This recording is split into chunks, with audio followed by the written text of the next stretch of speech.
Welcome everyone to the second Biml Office Hours. Our recording for the first will be online within the next couple of days. Apologies for the delay on that. We had a few issues with the encoding, and those have now been sorted out. You'll see this video go up much sooner. I normally like to start the Biml Office Hours by just showing you one or two cool things that are going on in our products. Today I'm going to show you two things in Biml Studio, one that you may have seen a bit of before if you were in the previous office hours, and the other which should probably be brand new for you. So here I have Biml Studio all launched and ready to go. You'll see we have a bunch of packages and tables and stuff in here, and you'll see it's named BFX Demo. That's because it is a demo of Biml Flex, which is our pre-built framework. This isn't about Biml Flex, this is about our new documentation and schema diagramming feature. So in addition to the reference documentation, which you may have seen before, it's very similar to what's in Biml Online, which you can host inside of Biml Studio, or you can host yourself on any web server, any SharePoint server that allows you to do reference documentation. So things like listing of tables and packages and all the details around those that you would normally want to have. We're also doing a nice schema diagram feature. Now, our schema diagram isn't something that we want to be a static object, the sort of thing you might send to the plotter or to multiple plotter sheets and paper your wall with. We want this to be something interactive and useful that you're going to be able to actually navigate in a rich way. So here's what our schema diagram looks like. This will become important in just a moment when I explain how this works. This one is actually customized for Data Vault. So if anybody here is familiar with Data Vault and is interested in building out Data Vault architectures, you'll know that they can be quite large. For the equivalent that you might find in other modeling approaches, you'll often have on average about 3 times the number of tables in your Data Vault, sometimes more depending on how many source systems you have. And when I scroll in here, you'll see that they're categorized along those different table types that are supported in Data Vault. So I have code color, node colorizing for my hubs, for my satellites, for my links and my link satellites. If you know Data Vault, you know what those things mean. This, of course, is going to be useful for any type of schema diagram, but this is just showing it in use for Data Vault, which can be quite large.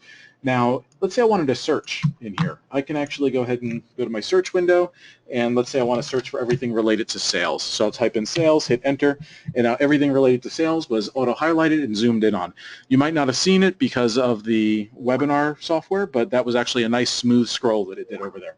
Now the next thing I'd like to do is filter this a little further, because sales is great to have filtered it that far, but there's still quite a lot going on here. I want to focus just on the hubs, which in the Data Vault modeling is basically the individual tables that model the entities or that have the non-volatile attributes, essentially the business keys for an entity that I want to model. So I'm going to go into my filter by category, and I am going to select hub.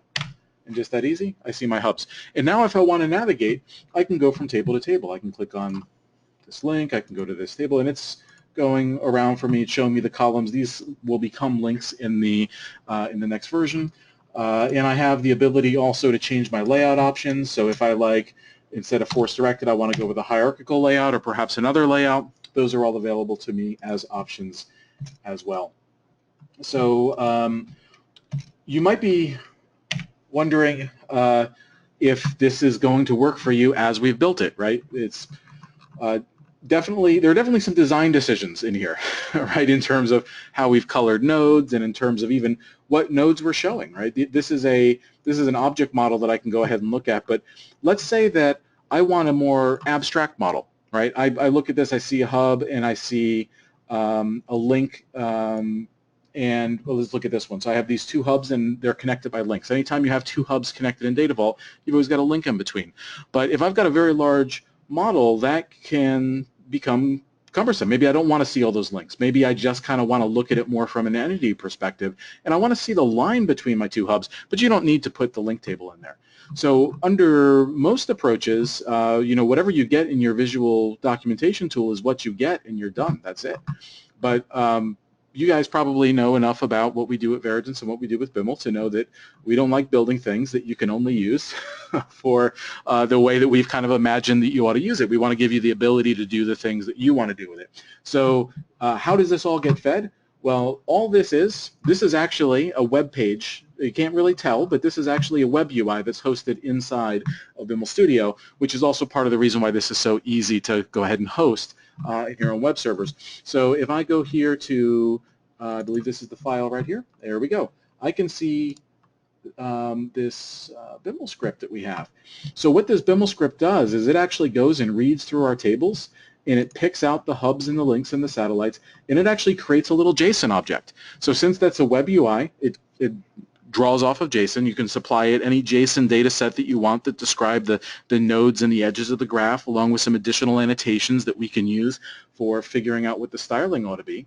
And it will go ahead and render what you tell it to. So if we show you this and you like it, but you want to get rid of those link nodes, you can actually just go in and modify the Biml script for it, because we actually use Biml script to generate the JSON.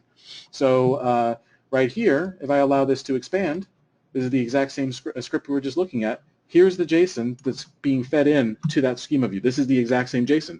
So here we have our nodes, we have a node per object, and then we have our edges. Very easy to calculate these things out. So in the in your environment, if you want to customize this, it's really just as simple as knowing how to spit out a format that looks like this from a Biml script, and it'll be made even easier by the fact that you're going to have about half a dozen samples that you can draw from and modify or customize to whatever needs you might have in your organization for documentation. And of course, this isn't wired up just yet, but I was mentioning how we have the tables and the columns. You'll be able to click here directly into the reference documentation as well. So any other commentary or any other details you might want to be able to get, you can go from the schema diagram to the reference documentation, and you can go from the reference documentation back out to the schema diagram. So you have a lot of options. So hopefully that's exciting to folks. We've done a lot of work on documentation and a lot of work on this feature to make sure that it's going to be not only really useful and potentially exciting right out of the box, but something that has all the same types of customizability that you come to expect with everything that you can do in the Biml stack. So that's the one thing I wanted to show you. The other thing, in case you weren't in the last office hours, I'll just give you one quick update on where we are with Azure Data Factory support. So Azure Data Factory support I showed very briefly. We also now have visual editors partially in place. They're not completely done yet, but if you're interested in doing data factories with Biml, that is coming in the upcoming release. So here I have, it's a very simple file. There are actually lots of errors in it because I haven't fully filled them out. But basically, if I want to create a data factory, here's my data factory node. Underneath it, I can create any number of link services, everything that's supported by Azure Data Factory. You know that when we do support for something, we do full support all the way down to the bare metal. So we have all of our link services, we have all of our data sets, the ability to do anything that you can do in a data set, so all of it's in here. So for Azure Blob, for example, I can represent that in a variety of formats. I can put in my partitioning policy, availability. So if you know anything about Azure Data Factory, if you've worked with it, you'll see that we've got full support in there for that. And on top of that, something that the Azure Data Factory team hasn't even yet provided, we have visual editors for all of this. So I can go in, for example, to any one of my link services, and the visual editors aren't terribly exciting, but if you're not a huge fan of working with JSON directly and you would prefer to do some visual editor stuff and get some Biml and build that out, that way, this is another option. We're not really looking to compete with Azure Data Factory in terms of direct data entry, using the system that they already have in place. Definitely not interested in competition there, but this is quite useful, especially in automated workflows. If you have an existing Biml solution or even a new Biml solution where you want to support a cloud hybrid scenario, this can be terribly, terribly useful, where you can have some portions of your data on-prem, some portions of your data in the cloud, and Azure Data Factory can help you with some of the orchestration between those on-premises data sources and those cloud data sources, especially useful if you want to take advantage of some of the higher value I'll stick with higher value, Azure services such as machine learning. If you want to get access to machine learning, you've got to get some of that data up into the cloud, and this is a great way to do it through Azure Data Factory. And then, of course, you can get all the same scripting. So if you guys are, looking at moving up 100 tables, you would actually have to create under standard Azure Data Factory 100 different copy activities in order to do that. You know how cumbersome that can be if you've worked with Azure Data Factory in order to have to do all those manually. here with Biml, same sort of solution as you would normally have with Biml. You put your for each loop in over your tables, and you just spit out your copy activities in your pipeline. And when you do a build, you get your JSON, which can then be deployed directly to Azure Data Factory via the standard automated tools. So this is coming along nicely and should be concluding in the very near future. And here you can see some of the menus that we have, and of course all of the options visually presented. So with that, that's what I wanted to show. At this point, I will turn it over to everyone in attendance for any questions that you might have. I'm totally fine with there being no questions, and we can call it a day early, just having seen that preview. But if, because I haven't seen any questions come in on the question list yet, but if you have any questions, let me know. Okay. Is it possible to access the column collection for a data flow? So the answer to that is presently, unfortunately not. We know how to do that. It is going to require a bit of work in order to get it done. So the point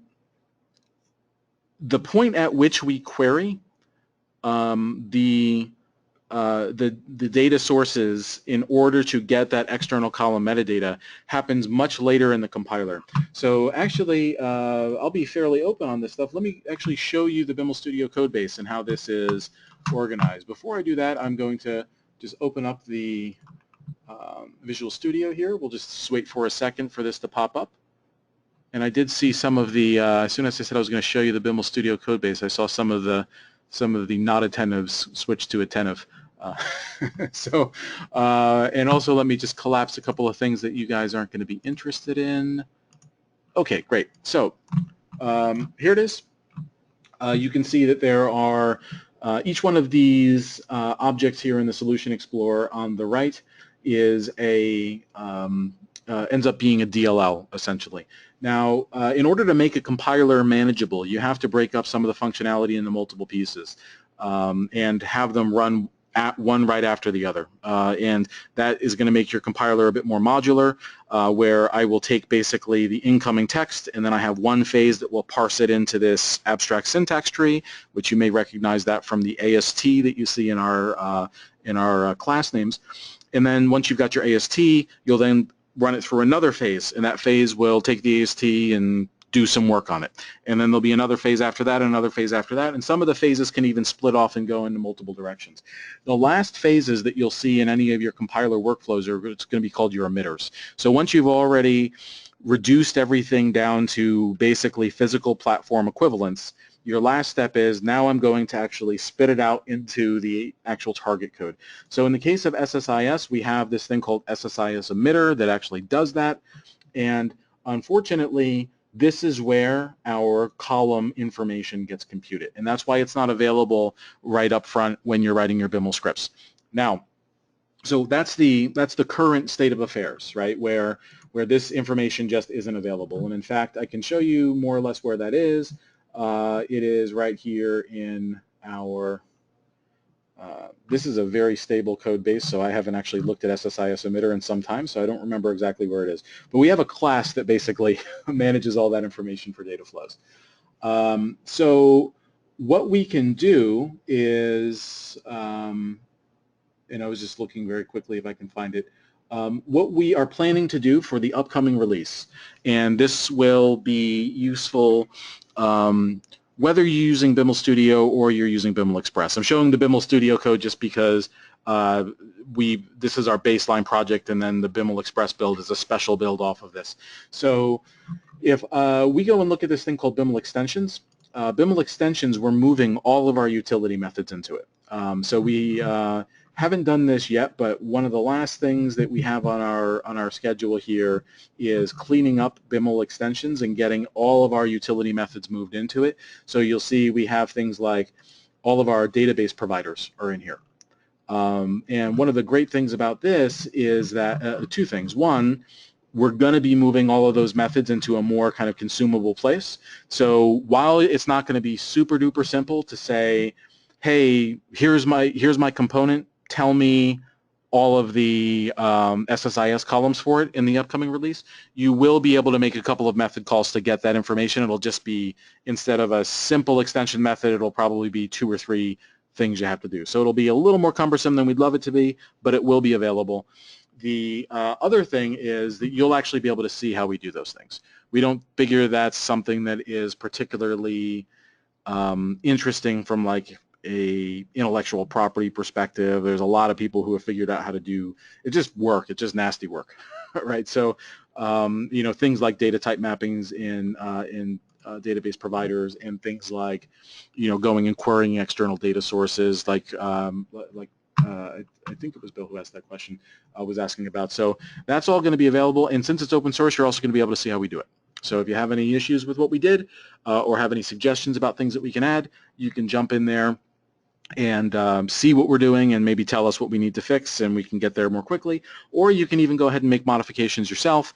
You'll be able to do your own build of Biml extension. So if you add your own stuff or modify some of what we do, you can actually do your own build of Biml extensions and just drop it in on top of ours, and then it'll work again. And this is going to be on GitHub, so you can make a pull request. And if you say, hey, look, I just want to submit this fix and have you guys maintain it, awesome.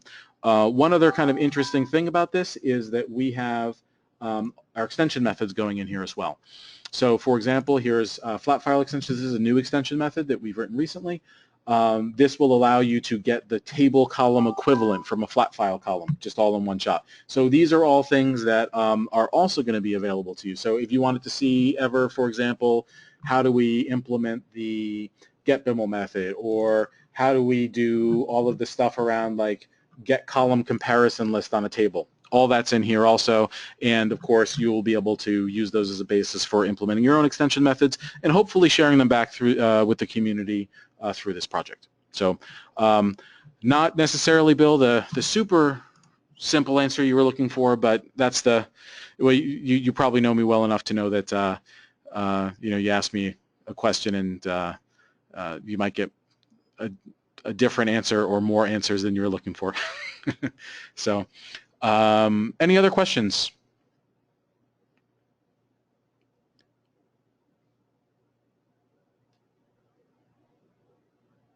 Nope.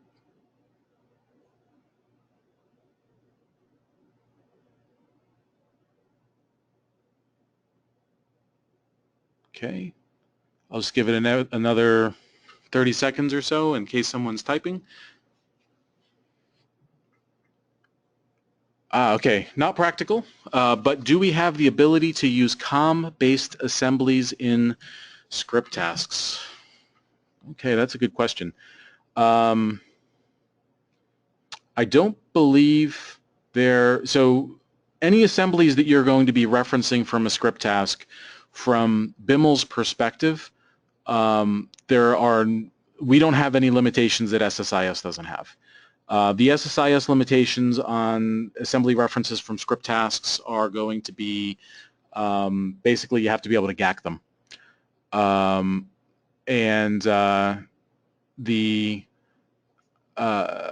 So there's no restriction on being able to GAC COM-based assemblies. So yeah, that should work. Bill, in a follow-up, says the reverse engineer version was missing stuff compared to the SSIS packages. We'll take a look at that. It may just be that there were a handful of properties in there that we missed or something like that. That's one of the things that's more difficult about doing reverse engineering than actual emission, which is the other side. So the reverse engineering, the import versus the emission. The import's harder because there are just a lot more variables and different tools involved that can be throwing many different patterns at us, which is why the importer is a harder thing to get right. But yeah, Bill, if we don't already have that package with the COM-based assembly, when people send us packages that didn't import correctly, we do look at those. They have to go on a pile because we usually do all of our sort of importer quality improvement stuff all in a batch, because you kind of get immersed in a particular code base, and and then make a lot of progress. And if you kind of jump in and out of code bases, you're a little less productive. So when we decide to do the importer fixes, we'll have one of our devs just take on all the packages that we've had reports on in the recent past of having issues and just work through the issues in all of them and fix all of them. So if we don't have that one yet, I'm not sure if you may have sent it to support already. If we don't have that one yet, if you're able to send it to us, we definitely will look at that and make sure that that one will import in the upcoming versions. Okay, we've had a couple of questions in a row from Bill. Anybody else?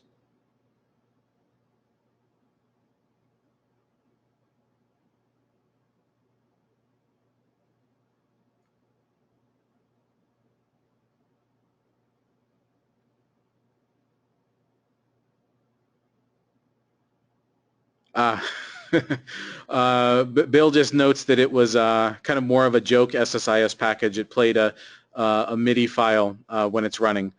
So while it was running, it was playing a MIDI file, and he was just curious if he could get it Bimled. And yeah, you definitely should be able to get it Bimled.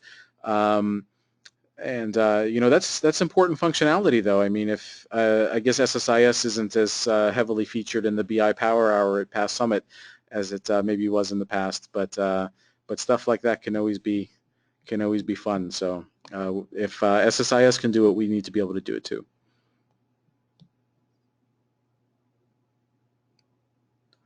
So I'm going to start the lead out here. If anybody else has questions, feel free to jump in with them. The recording for this, so anybody who joined late, we did show a couple of, hopefully you agree, cool things up front around our new schema diagramming capability and an update on the Azure Data Factory support. I know that we're just getting started with the office hours here, so there may be some questions about what to expect. This really, I'll always lead with something cool that we're working on internally, just so that even if you don't have any questions, you hopefully get something out of it.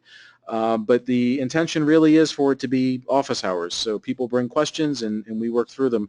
And from my perspective, this is time that I have blocked off for you guys. So if you want, you can bring your problems from work and say, Scott, I want you to start coding this for me. And if we don't have a long laundry list of questions behind you, you know, like right now, if you had brought a problem from work and said, I can't figure this out, or you know, maybe Scott can do a half hour of billable hours for me for free. Yeah, that's totally on the table. So anything you guys want, this time belongs to you. So for future office hours, definitely think through any problems you might be having, any coding you might want to accelerate, anything like, hey, I coded this and I think it's good, but I'm not sure. Could you give me an opinion on it or a code review sort of thing? I'm happy to do all of those things. So really, as you guys can see, I'm willing to be open on a variety of things, whether it's how we do things in Biml Studio or capabilities that are going to be coming in the next release or anything. You know, you can feel free to ask whatever you want to or bring whatever tasks you want to. Completely open, completely your time. It's like you know, cornered me at a conference someplace and pulled out your laptop and we get to spend some time together working on whatever you want to. So hopefully you guys find that useful. If we're going to be doing these twice a month, we're going to continue that for some time. So if we so next time, definitely bring some more stuff, and I'll be happy to cover it. I did get one question come in from Megan just now. Do you have shortcuts for creating flat file formats to make it less tedious and manual? Megan, you're going to be very happy to hear this. So we have finally gotten to this on the list. So one of the extension methods that we are going to be shipping in the next version is going to be a flat file inference method. So essentially what you're going to be able to do is the baseline version of it, you just pass a link to a CSV, essentially, or whatever, a TSV, and or a fix with basically whatever your flat file is.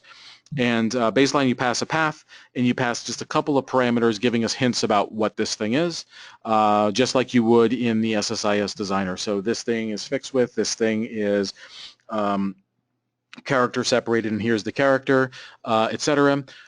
So we will actually do something similar to what the SSIS designer does in guessing what your flat file should look like.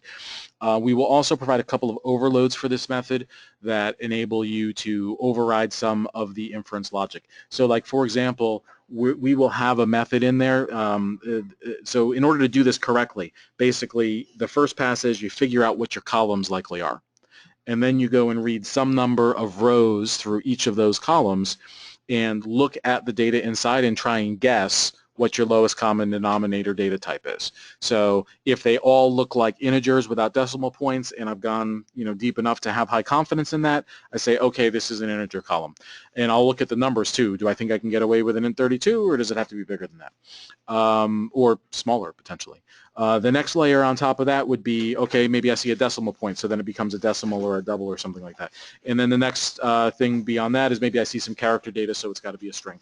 So that's all logic that we're going to have pre-baked in there, but this is implemented as an extension method, and the extension method itself can take your own functions. So if you, for example, say, hey, you got the column inference perfect, but you didn't do the type inference the way I wanted you to, you'll be able to actually just call our method and pass in a type inference delegate. Basically just you write your own little function that does the type inference, and you just pass us the name of that function, and we'll go ahead and do our column inference, but your type inference. Or vice versa. You say, hey, I don't like your column inference, but I like your type inference. Same thing. You just pass a delegate to column inference. Or you can say, hey, I like that you kind of orchestrated this for me, but you don't do anything right in terms of the logic, so you can give us the delegates for both. So it will be customizable, and then of course that's an extension method, so it additionally goes into Biml extensions. One quick note on that: do not expect us to infer exactly the same file format that the SSIS designer would have, and do not expect us to infer exactly the same file format or exactly the same type information, I should say, that Excel would if you were using it, for example, through the ASO ADB adapter.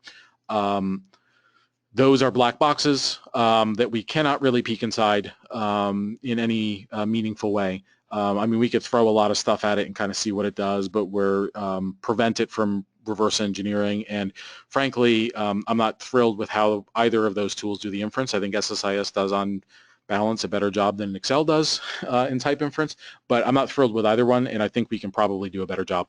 And of course, if we don't, we give you the ability to override, and we give you the source code so that you can see what we're doing and see why you don't like it. So the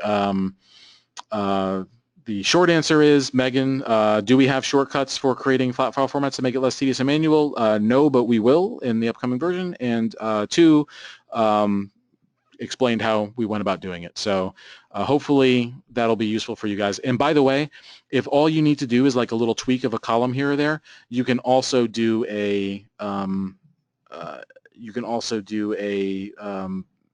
you call the extension method, get your flat file format, and then you can just modify it through the object model and then like do a get Biml on it. So you can even make targeted tweaks if you don't want to go through the effort of implementing your own inference functions.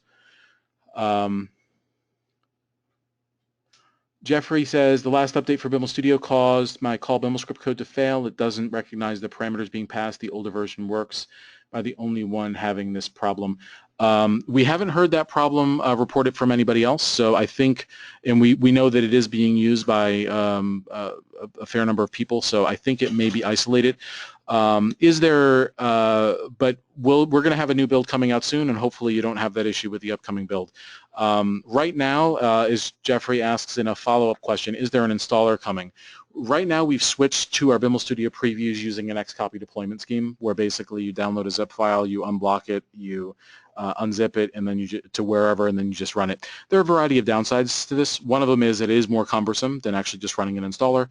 The second reason is that when you do an Xcopy-based deployment, it doesn't inherit your most recently used list and a couple of other things from the previous version. Also, when you do, you have to go in and like change your Biml engine path because it doesn't infer it. So the installer is coming. We have moved toward a unified installer, and you saw some of this perhaps with Vivid and Biml Express. We're also going to be sliding Biml Studio into that unified installer experience for a variety of reasons.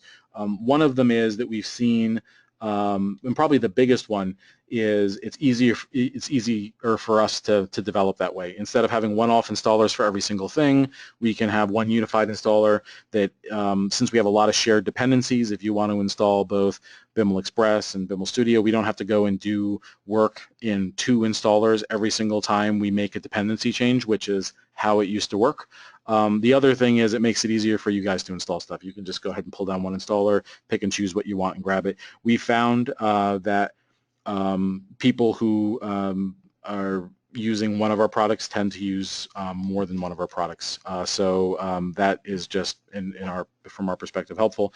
But moving it to a unified installer is work, of course. And Biml Studio has the largest number of dependencies, and that's the reason why that hasn't been slotted in yet.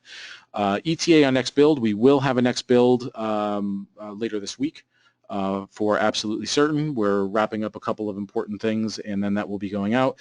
And then the installer for Biml Studio will be done right after July 4th. So when you guys come back from July 4th, you should see any of the preview releases coming up with the installer.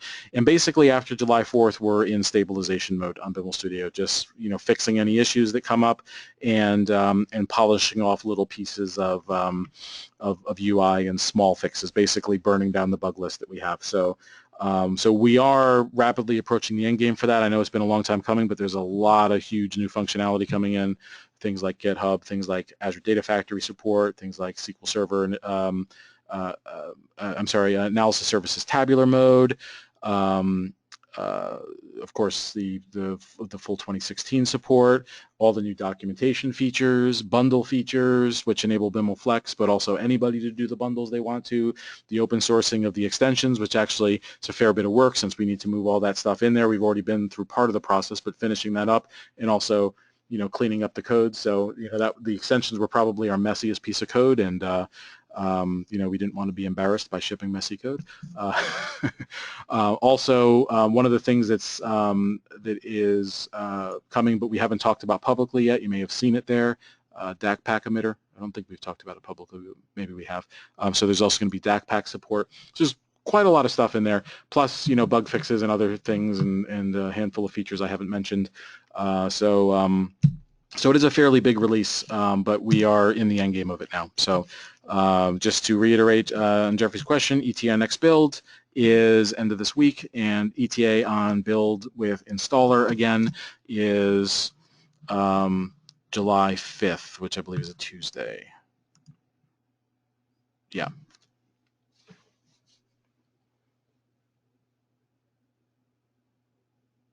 Okay. If there's nothing else, I will.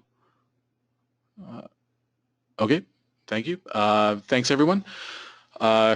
Join us again for Biml Office Hours a couple weeks from now. We're going to stay on the same rough schedule, I think, where we do them right around 1 p.m. U.S. Eastern Time and 7 p.m. U.S. Eastern Time.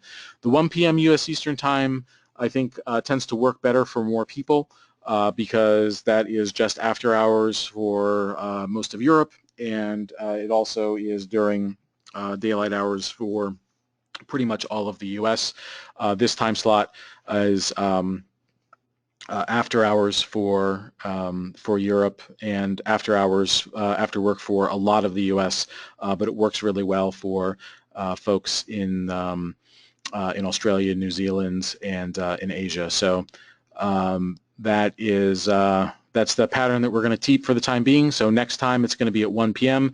and we'll just go ahead and probably post up a schedule for the next 4 or 5 of these.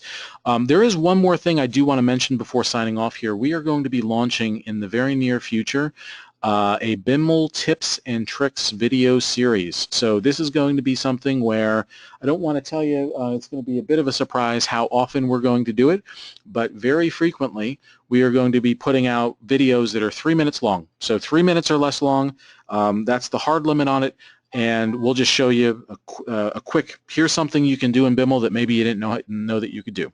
And those will be coming out frequently, and we'll be able to cover a lot of ground. So If you guys have any ideas for tips or tricks that you would like to see, please feel free to send them along to me personally at scott.curry@verigens.com. I will be the one doing the tips and tricks videos, so that's why you can send them directly to me, and I'll make sure that if we can do them in 3 minutes, that will end up in there too. So Biml tips and tricks should be exciting, and if you want to be a part of it, send me your requested tip or trick. And with that, I'll call it done on this second Biml Office Hours. We'll see you next time. Thanks, everyone, for coming.